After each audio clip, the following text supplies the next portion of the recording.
Na kaunti ya Wajir imeanza kuona matokeo ya juhudi za muda mrefu za kupiga vita mfumo tata wa maslaha unaotumika kusuluhisha kesi za ukatili wa kijinsia nje ya mfumo rasmi wa sheria. Wakati ulimwengu ukiadhimisha siku 16 za kupinga ukatili wa kijinsia, wakaazi wa Horof Harar katika eneo bunge la Wajir Mashariki, kaunti ya Wajir, wameungana na shirika lisilo la serikali la Womankind Kenya kutaka ulinzi madhubuti kwa wanawake na wasichana na kukomeshwa kwa mbinu zinazowanyima waathiriwa haki.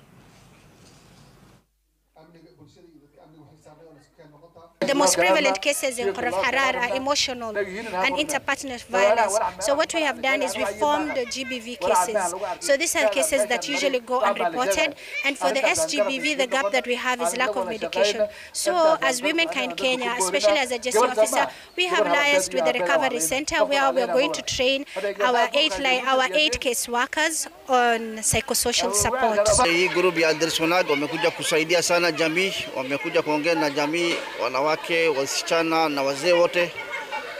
Pia waliongea na youth ya hii area. Kwa vile tangu walianza hii program, mabadiliko mengi yametokea.